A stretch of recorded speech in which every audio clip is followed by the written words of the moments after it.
الحمد لله رب العالمين نحمده ونستعينه ونستغفره ونعوذ بالله من شرور أنفسنا ومن سيئات أعمالنا من يهده الله فلا مضل له ومن يضلل فلا هادي له أشهد أن لا إله إلا الله وحده لا شريك له وأشهد أن محمدًا عبده ورسوله اللهم صل على محمد وعلى آل محمد كما صليت على إبراهيم وعلى آل إبراهيم إنك حميد مجيد أما بعد فإن خير الحديث كتاب الله وخير الهدي هدي محمد صلى الله عليه وسلم وشر الأمور محدثاتها وكل محدثة بدعة وكل بدعة ضلالة وكل ضلالة في النار أعوذ بالله من الشيطان الرجيم يا أيها الذين آمنوا اتقوا الله حق تقاته ولا تموتن إلا وأنتم مسلمون أعوذ بالله من الشيطان الرجيم ليوم عظيم يوم يقوم الناس لرب العالمين. പരിശുദ്ധമായ അള്ളാഹുവിൻ്റെ ഭവനത്തിൽ ഒരുമിച്ച് ചേർന്ന സഹോദരങ്ങളെ, സഹോദരികളെ, സർവ്വലോക രക്ഷിതാവായ അള്ളാഹുവിനെ സൂക്ഷിക്കണേ എന്ന് എന്നെയും നിങ്ങളെയും വളരെയധികം സ്നേഹത്തോടുകൂടെ ഓർമ്മപ്പെടുത്തുകയാണ്, ഉപദേശിക്കുകയാണ്. ഇസ്ലാമിക ചരിത്രത്തിലെ ഏറെ ശ്രദ്ധേയരായ വ്യക്തികളാണ് മഹാനായ അബൂബക്കർ റളിയല്ലാഹു അൻഹുവും ഉമർ റളിയല്ലാഹു അൻഹുവും. പ്രഗത്ഭരായ ആ രണ്ട് സ്വഹാബികൾ അബൂബക്കർ റളിയല്ലാഹു അൻഹുവിൻ്റെ ഖിലാഫത്തിൻ്റെ കാലഘട്ടത്തിൽ, അദ്ദേഹം ഭരണാധികാരിയായ സമയത്ത് അന്നത്തെ മുസ്ലിങ്ങൾക്ക് വീതിച്ചു കൊടുക്കാനുള്ള ധാരാളം ഒട്ടകങ്ങളെ കെട്ടിയിട്ട ഒരു സ്ഥലത്തേക്ക് അവർ രണ്ടുപേരും കൂടെ പ്രവേശിക്കുന്നുണ്ട്. മുസ്ലിങ്ങളുടെ ഇടയിൽ വിതരണം ചെയ്യാനുള്ളതാണ് ആ ഒട്ടകങ്ങൾ. ഒരു പ്രത്യേക സ്ഥലത്ത് അവയെ ബന്ധിച്ചിരിക്കുകയാണ്. വിശ്വാസികളായ പല ആളുകളും അതിൻ്റെ പരിസരത്തുണ്ട്. അവരാ ഒട്ടകങ്ങളെ വാങ്ങാൻ വേണ്ടി, സ്വീകരിക്കാൻ വേണ്ടി വന്ന ആളുകളാണ്. മഹാനായ അബൂബക്കർ റളിയല്ലാഹു അൻഹു അവിടെ വെച്ച് അവരോട് പറഞ്ഞു, നിങ്ങളാരും ഈ ഒട്ടകങ്ങളെ ബന്ധിച്ച സ്ഥലത്തിൻ്റെ ഉള്ളിലേക്ക് നിങ്ങളാരും പ്രവേശിക്കാൻ പാടില്ല, ഒരാളൊഴികെ. മഹാനായ ഉമർ റളിയല്ലാഹു അൻഹുവിന് അദ്ദേഹം അനുവാദം കൊടുത്തു. അങ്ങനെ ഉമർ ഇബ്നു ഖത്താബ് റളിയല്ലാഹു അൻഹുവും മഹാനായ അബൂബക്കർ റളിയല്ലാഹു അൻഹുവും കൂടെ ആ ഒട്ടകങ്ങളെ ബന്ധിച്ച സ്ഥലത്തിൻ്റെ ഉള്ളിലേക്ക്, ആ പ്രത്യേകം സജ്ജമാക്കിയ സ്ഥലത്തേക്ക് അവർ രണ്ടുപേരും പ്രവേശിച്ചു. അവർ പ്രവേശിച്ച സമയത്ത് അവർ കാണുന്ന കാഴ്ച, അറാബിയായ ഒരു മനുഷ്യൻ അതിൻ്റെ ഉള്ളിൽ കയറിയിട്ടുണ്ട്. അന്നത്തെ ഭരണാധികാരിയാണ് അബൂബക്കർ റളിയല്ലാഹു അൻഹു. അദ്ദേഹം കയറരുത് എന്ന് പറഞ്ഞതാണ്, പക്ഷേ ഈ അറാബി കയറിയിട്ടുണ്ട്. അബൂബക്കർ റളിയല്ലാഹു അൻഹുവിനെ സംബന്ധിച്ചിടത്തോളം ഒരൽപ്പം പ്രയാസം അതുണ്ടാക്കുകയുണ്ടായി. അദ്ദേഹത്തിൻ്റെ കയ്യിലൊരു വടി ഉണ്ടായിരുന്നു. അബൂബക്കർ റളിയല്ലാഹു അൻഹുവിൻ്റെ കയ്യിലൊരു വടി ഉണ്ടായിരുന്നു. മഹാനായ അബൂബക്കർ റളിയല്ലാഹു അൻഹു അനുസരണക്കേട് കാണിച്ച, ധിക്കാരിയായ അല്ലെങ്കിൽ ഭരണാധികാരിയെ അനുസരിക്കാത്ത ആ അറാബിയായ മനുഷ്യനെ അദ്ദേഹം ഒരു അടിയടിച്ചു. ആ അടിച്ച അതേ സമയത്ത് അദ്ദേഹത്തിൻ്റെ ഒരു ഓർമ്മ വരികയാണ്. അദ്ദേഹം വിശുദ്ധ ഖുർആനിലെ 2 ആയത്തുകൾ അദ്ദേഹം പാരായണം ചെയ്തു. അതാണ് ആമുഖമായി ഞാൻ ഓതി കേൾപ്പിച്ച ആയത്ത്. അദ്ദേഹം ഓതിയ ആയത്ത് എന്താണ്? ഉമർ റളിയല്ലാഹു അൻഹു ഉണ്ട്, അറാബിയായ മനുഷ്യനുണ്ട്, അബൂബക്കർ റളിയല്ലാഹു അൻഹു ഉണ്ട്. അദ്ദേഹത്തെ അടിച്ച ഉടനെ അദ്ദേഹം ഓതുകയാണ് ലിയൗമിൻ അളീം യൗമ യഖൂമുൻ നാസു ലിറബ്ബിൽ ആലമീൻ. ഈ 2 ആയത്തുകളാണ് അദ്ദേഹം പാരായണം ചെയ്യുന്നത്. സൂറത്തുൽ മുത്തഫിഫീനിലെ ഏതാനും ചില വിഷയങ്ങളെക്കുറിച്ച് അള്ളാഹു ചർച്ച നടത്തിയതിന് ശേഷം പറയുന്ന 2 ആയത്തുകളാണിത്. അളവിലും തൂക്കത്തിലും കൃത്രിമം കാണിക്കുന്ന ആളുകളുമായി ബന്ധപ്പെട്ട ചർച്ചകൾ നടത്തിയതിന് ശേഷം അള്ളാഹു പറയാണ്, ഈ അളവിലും തൂക്കത്തിലുമൊക്കെ മായം ചേർക്കുന്ന കൃത്രിമം കാണിക്കുന്ന ആളുകൾ അവർ ഓർക്കുന്നില്ലേ ലിയൗമിൻ അളീം, മഹത്തായ അല്ലെങ്കിൽ ഭയാനകരമായ ഒരു ദിവസം വരാനുണ്ട് എന്ന്.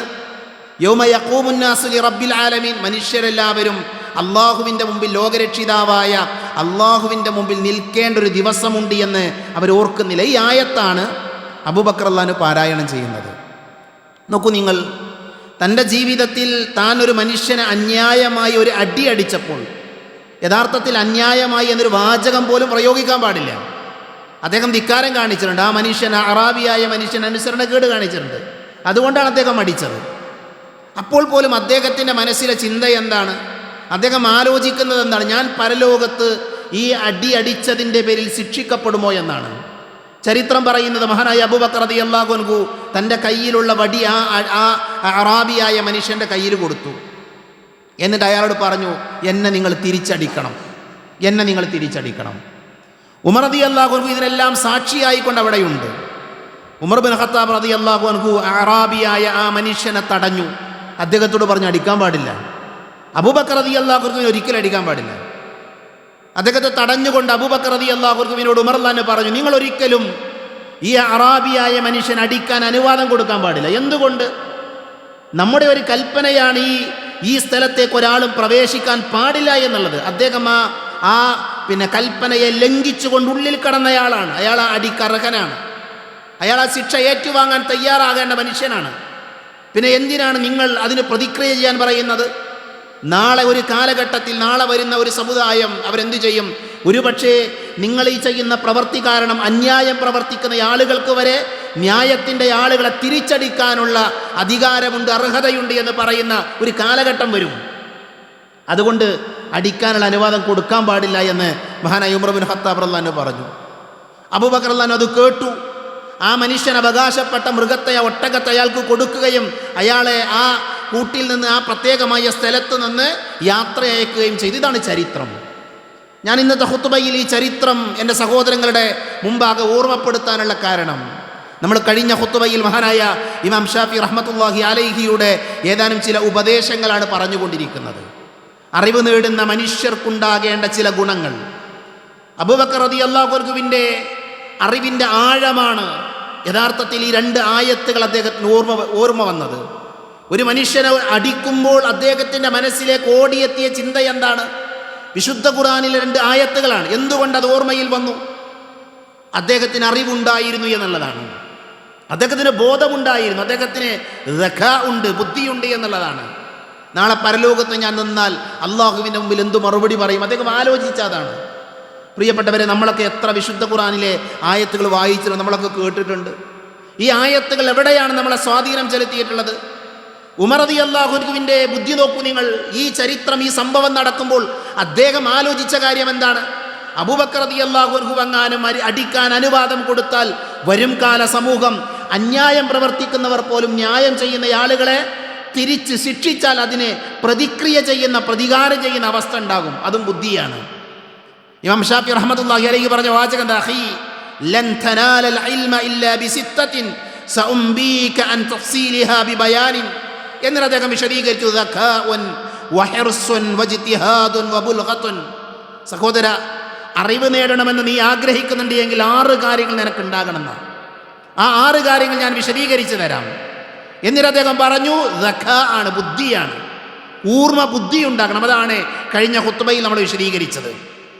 ഉമർ റളിയല്ലാഹുവിൻ്റെ സംഭവം നമ്മൾ പറഞ്ഞു. അദ്ദേഹത്തിൻ്റെ ആലോചനാ ശേഷികൾ ഖുർആൻ സത്യപ്പെടുത്തിയതൊക്കെ കഴിഞ്ഞ ഖുത്ബകളിലൂടെ നമ്മൾ വിശദീകരിച്ചു.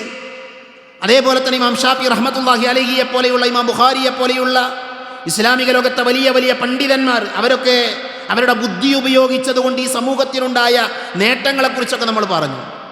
നമ്മൾ പറയുന്ന വാചകം എന്താണ്? നമ്മൾ പറയും, എനിക്ക് പഠിക്കാനുള്ള കഴിവില്ല, എനിക്ക് അറബി അറിയില്ല, അല്ലേ? നമ്മൾ ഖുർആനും ഹദീത്തും ഒക്കെ പഠിക്കുന്ന സ്ഥലത്ത് നമ്മുടെയൊക്കെ ന്യായം എന്താണ്? നമ്മൾ പറയും, എനിക്ക് അറബി അറിയില്ല, എനിക്ക് മനസ്സിലാകുന്നില്ല, കേട്ടിട്ട് തിരിയുന്നില്ല. ഇതൊക്കെയാണ് നമ്മൾ പറയാറുള്ളത്. പ്രായമേറെയായി.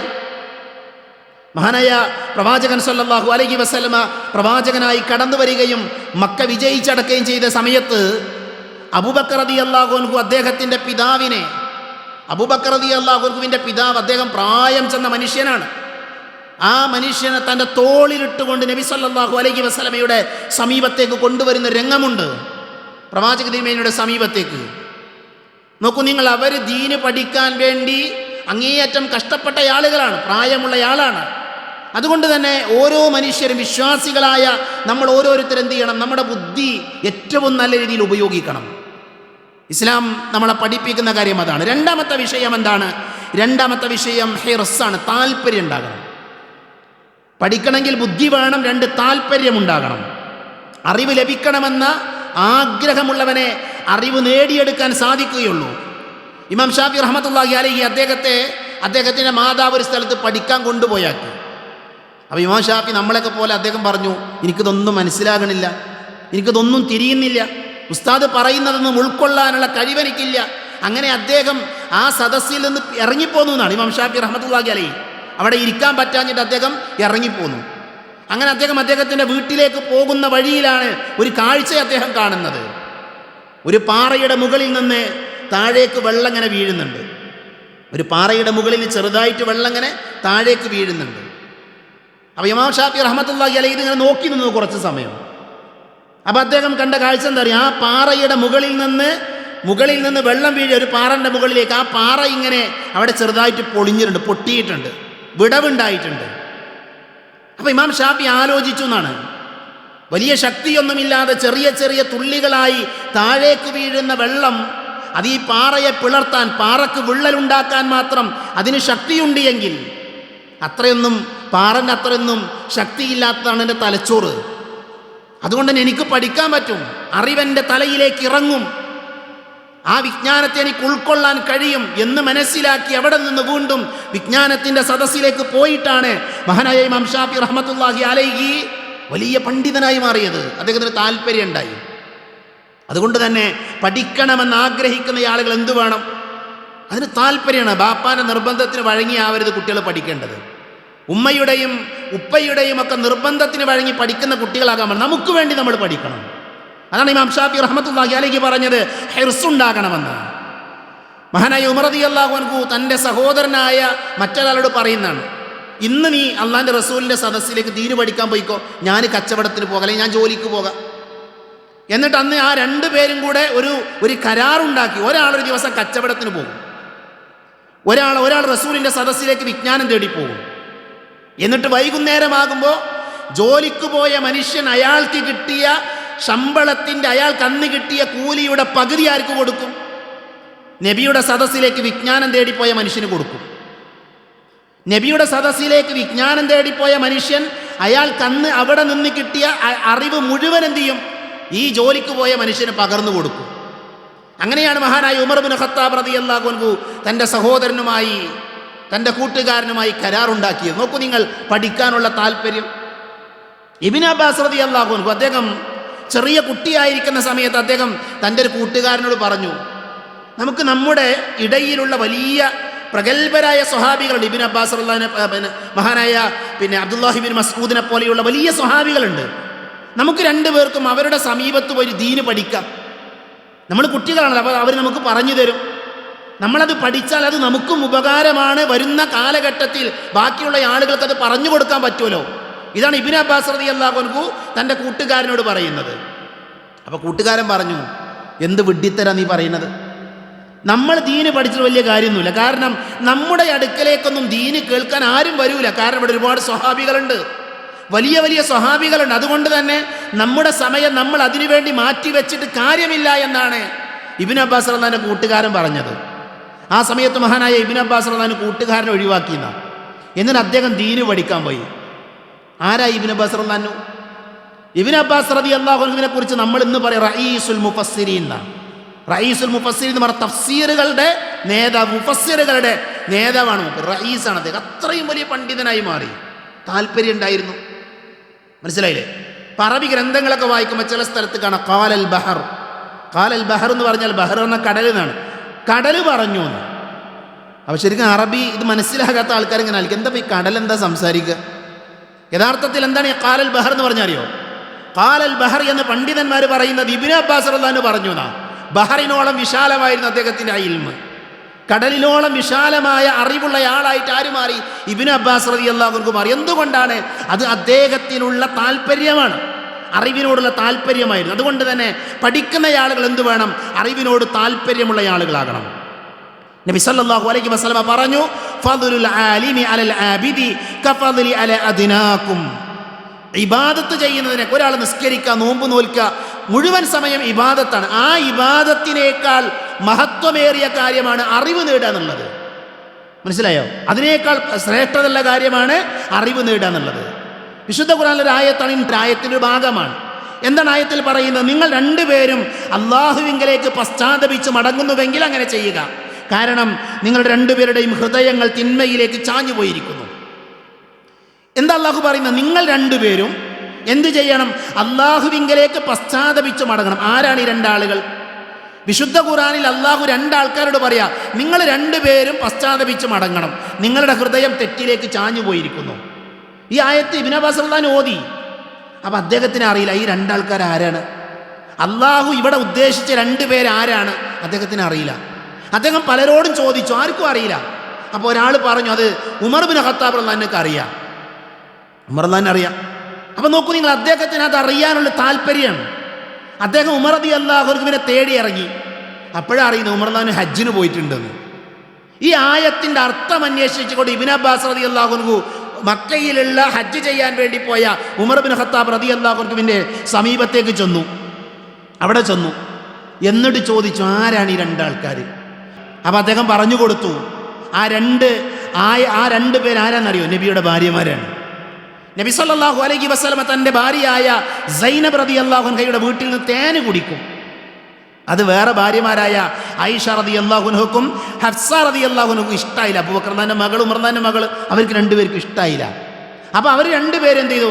അവർ പറഞ്ഞു, നബി ഇങ്ങനെ സൈനബിൻ്റെ വീട്ടിൽ നിന്ന് തേനൊക്കെ കുടിച്ച് വരുമ്പോൾ നമുക്ക് പറയാം, നബിയെ നിങ്ങളെ മഗാഫീർ മണക്കുന്നുണ്ട്, ഒരു ദുർഗന്ധമുണ്ട്, വേറൊന്നും പറയണ്ട. അപ്പോൾ ആദ്യം നബി എന്ത് ചെയ്തു? ഹഫ്സയുടെ വീട്ടിൽ ചെന്നു. അപ്പോൾ ഹഫ്സ പറഞ്ഞു, നബി നിങ്ങളെന്തോ മഗാഫീർ നിങ്ങൾ മണക്കുന്നുണ്ടല്ലോ, ഒരു ദുർഗന്ധം ഉണ്ടല്ലോ. അപ്പം നബി ഒന്നും പറഞ്ഞില്ല. ആയിഷമ്മൻ്റെ അടുക്കലെത്തി ആയിഷമ്മ ഇതേ പറഞ്ഞു. അപ്പം നബി പറഞ്ഞു, ഞാൻ കുടിച്ച തേനായിരിക്കും, സൈനബിൻ്റെ വീട്ടിൽ നിന്ന് ഞാൻ കുടിച്ച തേനായിരിക്കും അതിൻ്റെ കാരണം, എന്നാൽ ഞാൻ തേൻ കുടിക്കണില്ല. അതിനെ ആക്ഷേപിച്ചുകൊണ്ട് അള്ളാഹു ആയത്തിറക്കിയിട്ടുണ്ട്. ഈ നബി സല്ലല്ലാഹു അലൈഹി വസല്ലമ ചെയ്ത ഈ പ്രവൃത്തിയെ നബി അതിൽ നിന്ന് പിന്തിരിപ്പിക്കാൻ വേണ്ടി ഈ രണ്ടുപേർ, ആയിഷ റളിയല്ലാഹു അൻഹയും ഹഫ്സ റളിയല്ലാഹു അൻഹയും ചെയ്ത ആ പണിയെക്കുറിച്ചാണ് അള്ളാഹു പറയുന്നത്, തൂബ ഇലല്ലാഹി ഫഖദ് ളഅത് ഖുലൂബുകുമാ. അവർ രണ്ടുപേരും തൗബ ചെയ്ത് മടങ്ങിയിട്ടില്ലെങ്കിൽ അവർ മടങ്ങണം, കാരണം അവരുടെ ഹൃദയം തെറ്റിലേക്ക് ചാഞ്ഞു പോയിരിക്കുന്നു. ഞാനെന്തിനാ ഇത് പറഞ്ഞത്? ഇബ്നു അബ്ബാസ് റളിയല്ലാഹു അൻഹുവിൻ്റെ താല്പര്യം, അദ്ദേഹത്തിന് അതറിയാനുള്ള ആകാംക്ഷ, അത് അദ്ദേഹം അറിയാൻ വേണ്ടി നടത്തിയ പരിശ്രമം, അതാണ് സ്വഹാബികൾ. നമ്മളവരുടെ പിൻഗാമികളാണ്. നബി സല്ലല്ലാഹു അലൈഹി വസല്ലമയുടെ സമീപത്തേക്ക് സഹോദരികളായ സ്ത്രീകളായ ആളുകൾ വന്നു. എന്നിട്ട് അവർ പറഞ്ഞു, അല്ലാഹുവിൻ്റെ റസൂലേ, പുരുഷന്മാർക്കൊക്കെ നിങ്ങളുടെ സദസ്സിലേക്ക് എപ്പോഴും വരാം, അവർക്ക് ദീന് പഠിക്കുക, അവർക്ക് കാര്യങ്ങൾ മനസ്സിലാക്കുക, അവർക്ക് അറിവ് നേടാം, പക്ഷെ ഞങ്ങൾക്കൊരു സമയമല്ലല്ലോ നബിയെ. അവൻ നബി സല്ലല്ലാഹു അലൈഹി വസല്ലമ അവരോട് പറഞ്ഞു, ഇജ്തമഇന യൗമ കദ വകദ, ഇന്ന ദിവസങ്ങളിലൊക്കെ നിങ്ങൾ ഒരുമിച്ച് കൂടിക്കൊള്ളൂ. അങ്ങനെ അവർ ഒരുമിച്ച് കൂടി എന്നാണ്. എന്നിട്ട് നബി സല്ലല്ലാഹു അലൈഹി വസല്ലമ അവരുടെ സമീപത്തേക്ക് ചെല്ലുകയും ഫഅല്ലമഹുന്ന മിമ്മ അല്ലമഹുല്ലാഹ്, അല്ലാഹു അവതരിപ്പിച്ചത് നബി അവർക്ക് പറഞ്ഞു കൊടുത്തുന്ന, പഠിപ്പിച്ചു കൊടുത്തുന്ന. നോക്കൂ നിങ്ങൾ, ആ സ്വഹാബ വനിതകൾ, സ്വഹാബികളായ സ്ത്രീകൾ, അവർ നബിയോട് വന്നിട്ട് പറയാം, നബിയെ ഞങ്ങൾക്ക് ദീന് പഠിക്കാൻ നിങ്ങൾ അവസരം ഉണ്ടാക്കി തരണം. അപ്പം നബി സമയം നിശ്ചയിച്ചു കൊടുത്തു. ആ സമയത്ത് പോയിട്ട് എന്ത് ചെയ്തു? ആ സ്വഹാബ വനിതകൾ അവർ പഠിക്കണം, അവർ ദീന് പഠിക്കണം. ഞാൻ പറഞ്ഞത് ഇമാം ഷാഫി റഹ്മത്തുള്ളാഹി അലൈഹി നമ്മളോട് പറയുന്നത്, അറിവ് നേടണോ, ബുദ്ധി ഉണ്ടാകണം, അതേപോലെ തന്നെ ഹിർസ് ഉണ്ടാകണം, താല്പര്യമുണ്ടാകണം. മൂന്നാമത്തെ കാര്യം എന്താ? വജ്തിഹാദുൻ, പരിശ്രമിക്കണം. അറിവ് നേടാൻ വേണ്ടി എന്ത് ചെയ്യണം? പരിശ്രമിക്കണം. പ്രിയപ്പെട്ടവരെ, നമ്മൾ അള്ളാഹിൻ്റെ ദീന് പഠിക്കാൻ വേണ്ടി എന്ത് പരിശ്രമം നടത്താറുള്ളത്? ഞാൻ ആരെയും കുറ്റപ്പെടുത്തുന്നതല്ല. നമ്മൾ എന്ത് ആത്മാർത്ഥമായി നമ്മൾ ഓരോരുത്തരും നമ്മളോട് ചോദിക്കേണ്ടത്, ദീന് പഠിക്കാൻ വേണ്ടി എന്ത് പരിശ്രമമാണ് ഈ പറയുന്ന ഞാനും കേൾക്കുന്ന നിങ്ങളൊക്കെ നടത്തിയിട്ടുള്ളത്? മഹാനായ അബൂ ഹാത്തിം റാസി റഹ്മത്തുള്ളാഹി അലൈഹി, അബൂ ഹാത്തിം റാസി എന്ന് പറഞ്ഞാൽ അറിയോ? അദ്ദേഹം ഷെയ്ഖുൽ മുഹദ്ദിഥീൻ. ഷെയ്ഖുൽ മുഹദ്ദിഥീൻ എന്ന് പറഞ്ഞാൽ ഹദീസിൻ്റെ പണ്ഡിതന്മാരുണ്ട്, അവരുടെ ഷെയ്ഖാണ് അദ്ദേഹം. ഹദീസിൻ്റെ പണ്ഡിതന്മാരുടെ ഷെയ്ഖാണ് അദ്ദേഹം. അദ്ദേഹത്തെ പറയുക ഇമാമു ജർഹ് വ തഅദീൽ, ജർഹ് വ തഅദീലിൻ്റെ ഇമാമായിക്കൊണ്ടാണ് ഹദീസിൻ്റെ റിജാലുകൾ. ഇപ്പോൾ സാങ്കേതികമായ ചില പ്രയോഗങ്ങൾ, ഹദീസുകൾ ഉദ്ധരിക്കുന്ന ഓരോ ആളുകളുണ്ടാകും, അവരുടെ ചരിത്രം പഠിക്കുക, അവരെങ്ങനെയായിരുന്നു, അവരുടെ ജീവിതം എങ്ങനെയായിരുന്നു, അതൊക്കെ ഒരു വളരെ ആഴത്തിലുള്ള പഠനമാണത്. അതിലെ ഇമാമാണ് ആര്? അതിലേറ്റവും അഗ്രഗണ്യനാണ് ആര്? മഹാനായ അബൂ ഹാത്തിം റാസി റഹ്മത്തുള്ളാഹി അലൈഹി. അദ്ദേഹം എങ്ങനെ പഠിച്ചതെന്നറിയോ? അദ്ദേഹം എങ്ങനെ പണ്ഡിതനായതെന്നറിയോ? അദ്ദേഹം പഠിക്കുന്ന കാലഘട്ടത്തിൽ അദ്ദേഹം എങ്ങനെ കേൾക്കും, ഇന്ന സ്ഥലത്തൊരു ദർസ് ഉണ്ട്, ഒരു ക്ലാസ് ഉണ്ട്, അവിടേക്ക് പോകാനുള്ള സമ്പത്ത് അദ്ദേഹത്തിനില്ല, സൗകര്യം അദ്ദേഹത്തിന്, വാഹനം ഉണ്ടാകൂല. എന്നാൽ ഈ മഹാപണ്ഡിതൻ അദ്ദേഹം ആ സദസ്സിലേക്ക് പോകാൻ ചെയ്ത പണി എന്താ അറിയോ? അദ്ദേഹം ആ പ്രദേശത്തേക്ക് പോകുന്ന വഴിയിൽ പോയി നിൽക്കുന്ന, ആ നാട്ടിൽ പോണ സ്ഥലത്ത് അദ്ദേഹം വഴിയിൽ പോയിട്ട് നിൽക്കും. അപ്പം അതിൽ വരുന്ന യാത്രാ സംഘങ്ങൾ ഉണ്ടാകും. ആ യാത്രാ സംഘങ്ങളിൽപ്പെട്ട ആളുകളോട് പറയും, ഞാൻ നിങ്ങളുടെ കൂടെ വരട്ടെ, നിങ്ങളുടെ ഈ സംഘത്തിൻ്റെ കൂടെ, നിങ്ങളുടെ ഒട്ടകത്തിൻ്റെ പുറത്ത് കയറി നിങ്ങളുടെ കൂടെ നടന്നൊക്കെ ഞാൻ നിങ്ങളുടെ കൂടെ വരാം, നിങ്ങൾക്ക് ഭക്ഷണം ഞാൻ ഉണ്ടാക്കിത്തരാം, നിങ്ങളുടെ വസ്ത്രം ഞാൻ അലക്കിത്തരാം, പക്ഷെ എന്തു വേണം? എന്നെ നിങ്ങൾ ഇന്ന സ്ഥലത്ത് എത്തിക്കണം, നിങ്ങൾ പോകുന്ന വഴിയിൽ ഇന്ന സ്ഥലത്ത് നിങ്ങൾ എന്നെ എത്തിച്ചാൽ മതി, അത്രയും സമയം ഞാൻ നിങ്ങളുടെ കൂടെ പോരും, നിങ്ങൾ എന്നെ എന്ത് ചെയ്യാൻ പാടില്ല? ഉപദ്രവിക്കാൻ പാടില്ല. അങ്ങനെയാണ് മഹാനായ അബൂ ഹാത്തിം റാസി റഹ്മത്തുള്ളാഹി അലൈഹി ഇന്ന് നമ്മൾ ഷെയ്ഖുൽ മുഹദ്ദിഥീൻ എന്ന് പറയുന്ന ദറജയിലേക്ക് അദ്ദേഹം എത്തിയത്. പരിശ്രമമാണത്. ദീന് പഠിക്കാൻ വേണ്ടി അദ്ദേഹം എന്ത് ചെയ്യുക? പഠിക്കാണ്. അങ്ങനെ അദ്ദേഹം പോയി എന്നാണ്. അങ്ങനെയാണ് അദ്ദേഹം പഠിച്ചത്. എത്രമാത്രം ദൂരം അദ്ദേഹം യാത്ര ചെയ്തു. ഇമാം ബുഖാരി റഹ്മത്തുള്ളാഹി അലൈഹിയുടെ വലിയൊരു യാത്രയുണ്ട്, ഇസ്ലാമിക ചരിത്രം നമുക്ക് വിശദീകരിച്ചു തന്ന യാത്ര. ഇന്നത്തെ കാലഘട്ടത്തിൽ യുവാക്കളായ ആളുകൾ അവർ പല യാത്രകളും നടത്തും, അല്ലേ? കാടുകളും കുന്നുകളും മലകളും ഒക്കെ താണ്ടി വളരെ അപകടകരമായ കുന്നുകളിലേക്ക് തങ്ങളുടെ ബൈക്ക് ഉപയോഗിച്ച് റൈഡ് ചെയ്യുന്ന ആളുകളുണ്ട്. വലിയ വലിയ വാഹനങ്ങളിൽ യാത്ര ചെയ്യുന്ന മനുഷ്യന്മാരുണ്ട്. എന്നാൽ പ്രിയപ്പെട്ടവരെ, നൂറ്റാണ്ടുകൾക്ക് മുമ്പ് മഹാനായ ഇമാം ബുഖാരി റഹ്മത്തുള്ളാഹി അലൈഹി നടത്തിയ ഒരു റൈഡുണ്ട്. അതെങ്ങനെയുള്ള റൈഡാണെന്നറിയോ? അത് കുന്നുകളും മലകളും താണ്ടി മരുഭൂമികൾ മുറിച്ചു കടന്ന് ഒട്ടകപ്പുറത്തും അതേപോലെ തന്നെ കഴുതപ്പുറത്തും നടന്നുമൊക്കെ അദ്ദേഹം യാത്ര നടത്തിയത് അള്ളാന്റെ ദീന് പഠിക്കാനാണ്, അള്ളാന്റെ ദീന് മനസ്സിലാക്കാനാണ്. അതല്ലാതെ കൂട്ടുകാരുടെ കൂടെ ആ നാടിൻ്റെ അല്ലെങ്കിൽ അവിടെയുള്ള കുന്നുകളുടെ മലകളുടെ കാറ്റിൻ്റെ വൈബ് അറിയാനല്ല, വിശുദ്ധ ഖുർആനിൻ്റെ വൈബ് മനസ്സിലാക്കാൻ, ഹദീസുകളുടെ വൈബ് അറിയാൻ വേണ്ടിയാണ് അദ്ദേഹം യാത്ര നടത്തിയത്. ഇന്നത്തെ തലമുറ അത് പഠിക്കണം. അവരങ്ങേയറ്റം പരിശ്രമിച്ചത് കൊണ്ടാണ് അവരെന്ത് ചെയ്യാൻ പറ്റിയത്? അവർക്കങ്ങനെ ആലിമുകളാകാൻ, പണ്ഡിതന്മാരാകാൻ, അറിവുള്ള ആളുകളാകാൻ പറ്റിയത്.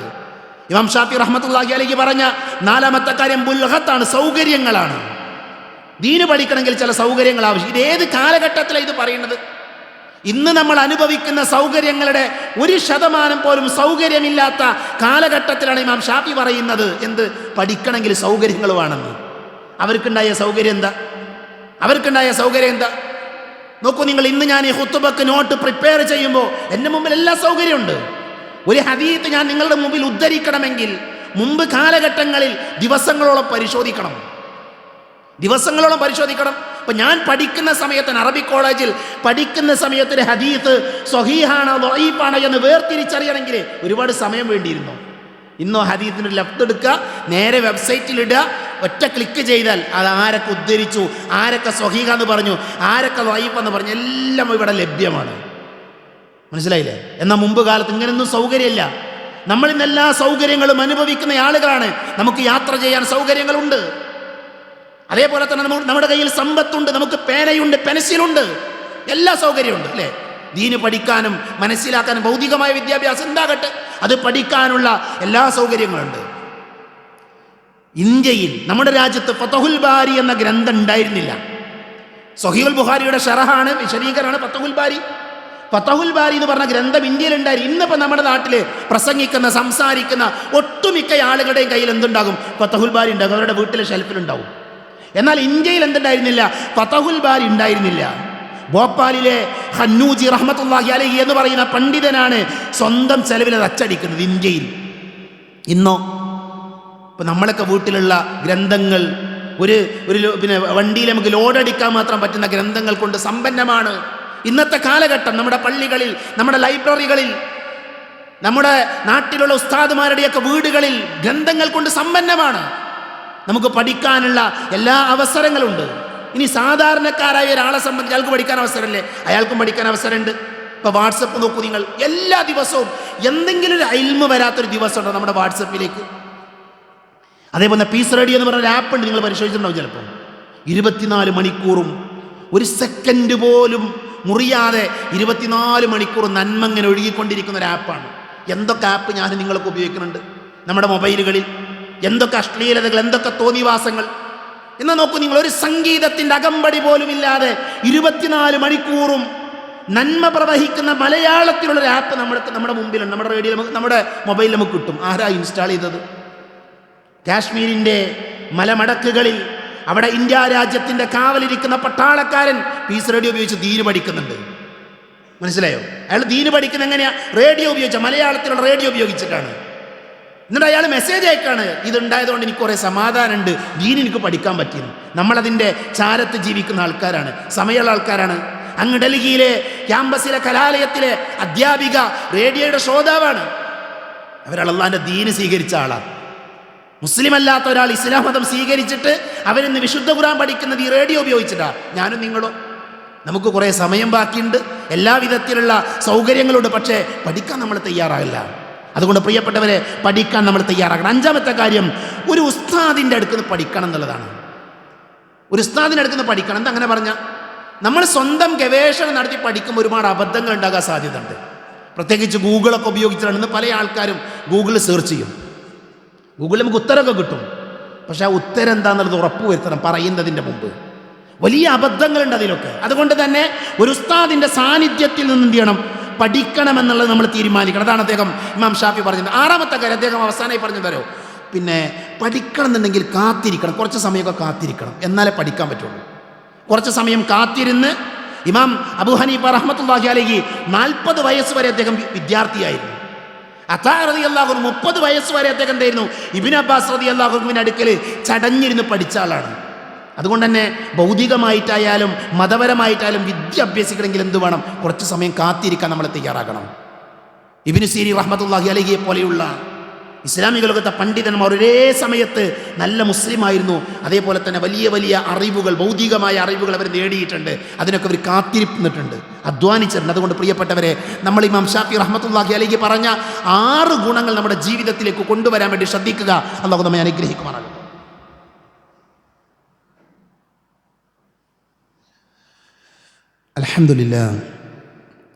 അൽഹംദുലില്ലാഹി അല്ലദീ അല്ലമ ബിൽ ഖലം അല്ലമൽ ഇൻസാന മാ ലം യഅലം വസ്സലാത്തു വസ്സലാമു അലാ അഷ്റഫുൽ മുർസലീൻ വഅലാ ആലിഹി വഅസ്ഹാബിഹി അജ്മഈൻ. അമ്മാ ബഅദ്. ഒരിക്കൽ കൂടെ അല്ലാഹുവിനെ സൂക്ഷിക്കണേ എന്ന് എന്നെയും നിങ്ങളെയും ഓർമ്മപ്പെടുത്തുകയാണ്. മഹാനായ അബൂ ദർദാ റളിയല്ലാഹു അൻഹു പറഞ്ഞു, നിങ്ങൾ പഠിക്കുമ്പോൾ നിങ്ങൾ ആ പഠിക്കുന്ന അറിവ് എവിടെ നിന്നാണ് സ്വീകരിക്കുന്നത് എന്ന് നിങ്ങൾ പരിശോധിക്കണം. അറിവ് നിങ്ങൾ എവിടെ നിന്നാണ് സ്വീകരിക്കുന്നത് നിങ്ങൾ പഠിക്കണം. ഇന്ന ഹാദൽ ഇൽമ ദീനുൻ. തീർച്ചയായും അറിവ് എന്ന് പറഞ്ഞാൽ നിങ്ങൾ നേടുന്ന ഈ അറിവ് അത് നിങ്ങളുടെ മതമാണ്, ദീനാണ്. അതുകൊണ്ട് തന്നെ ഫൻദുറു അമ്മൻ തൗഖുദൂന ദീനക്കും. നിങ്ങളുടെ ദീന് നിങ്ങൾ ആരിൽ നിന്നാണ് സ്വീകരിക്കുന്നത് എന്ന് നിങ്ങൾ നോക്കട്ടെ. ഇത് നമ്മൾ നെഞ്ചത്ത് കൊത്തിവെക്കേണ്ട ഒരു വാചകമാണ്. വർത്തമാന കാലഘട്ടത്തിൽ പല ആളുകളും പലതും പറഞ്ഞുകൊണ്ടിരിക്കുന്നുണ്ട്. അതുകൊണ്ട് തന്നെ മതമാണ് എന്ന് പറഞ്ഞ് പലതും പ്രചരിപ്പിച്ചുകൊണ്ടിരിക്കുന്നുണ്ട്. അതുകൊണ്ട് തന്നെ നമ്മൾ സ്വീകരിക്കുന്ന ദീന് അത് ശരിയായ സ്രോതസ്സിൽ നിന്നാണ് എന്നെന്ത് ചെയ്യണം? നമ്മൾ ഉറപ്പുവരുത്തണം. അത് ഖുർആനിലുള്ളതാണ്, ഹദീസിലുള്ളതാണ് എന്നെന്ത് ചെയ്യണം? നമ്മൾ ഉറപ്പുവരുത്തണം. അത് നമ്മുടെ ബാധ്യതയാണ്. നബി സല്ലല്ലാഹു അലൈഹി വസല്ലമ പറഞ്ഞ, അള്ളാഹു ഒരാളെ ഇഷ്ടപ്പെട്ടാൽ യുഫഖിഹുഹു ഫിദ്ദീൻ എന്നാണ്. ദീനിൽ അള്ളാഹു അയാൾക്ക് അവഗാഹം നൽകുമെന്നാണ്. പടച്ചോൻ നമ്മളെ ഇഷ്ടപ്പെട്ടതിൻ്റെ അടയാളാണ് ദീന് പഠിക്കാൻ നമ്മൾ താല്പര്യം കാണിക്കുക എന്നുള്ളത്. നബി സല്ലല്ലാഹു അലൈഹി വസല്ലമയുടെ ദുആയാണ്, അല്ലാഹുമ്മ ഇന്നി അസ്അലുക ഇൽമൻ നാഫിഅ. പടച്ചോനെ, ഉപകാരമുള്ള അറിവ് നീ എനിക്ക് നൽകണേ. നാഫിആയ ഉപകാരമുള്ള അറിവ് നൽകണം. അതേപോലെ തന്നെ വരിസഖൻ ത്വയ്യിബൻ വഅമലൻ മുതഖബ്ബലൻ, നല്ല റിസ്ഖ് നൽകണം, സ്വീകരിക്കുന്ന കർമ്മങ്ങളും നൽകണം. വേറെ ദുആയിൽ കാണാം, അല്ലാഹുമ്മ ഇന്നി അഊദു ബിക മിൻ ഇൽമിൻ ലാ യൻഫഅ, ഉപകാരമില്ലാത്ത അറിവിൽ നിന്ന് റബ്ബേ നീ എനിക്ക് രക്ഷ നൽകണേ എന്ന് നബി സല്ലല്ലാഹു അലൈഹി വസല്ലമ ദുആ നടത്തിയിരുന്നു. അതുകൊണ്ട് തന്നെ വിശ്വാസികളായ നമ്മൾ ഓരോരുത്തരും അറിവിൻ്റെ മേഖലയിൽ നമ്മൾ ധാരാളം കാര്യങ്ങൾ ശ്രദ്ധിക്കേണ്ടതുണ്ട്. അതൊക്കെ നമ്മൾ ശ്രദ്ധിച്ച് അള്ളാഹുവിൻ്റെ ദീന് പഠിക്കുക, ഭൗതികമായ അറിവ് നേടിയെടുക്കുക, അങ്ങനെ പരലോകത്ത് വിജയിക്കുന്ന നല്ല ആളുകളുടെ കൂട്ടത്തിൽ ഉൾപ്പെടുവാൻ വേണ്ടി പരിശ്രമിക്കുക. റബ്ബ് സുബ്ഹാനഹു വ തആല നമുക്കതിനുള്ള തൗഫീഖ് നൽകി നമ്മെ അനുഗ്രഹിക്കുമാറാകട്ടെ. അറിഞ്ഞുമറിയാതെയും നമ്മുടെ ജീവിതത്തിൽ സംഭവിച്ചു പോയ ചെറുതും വലുതുമായ എല്ലാ തെറ്റുകുറ്റങ്ങളും അള്ളാഹു പുറത്ത് മാപ്പാക്കി തരുമാറാകട്ടെ. രോഗം കൊണ്ട് ബുദ്ധിമുട്ടുന്നവരുണ്ട്, അള്ളാഹു അവർക്ക് ശിഫ നൽകുമാറാകട്ടെ. മരണപ്പെട്ടു പോയവർക്ക് അള്ളാഹു മഗ്ഫിറത്ത് നൽകി അനുഗ്രഹിക്കുമാറാകട്ടെ.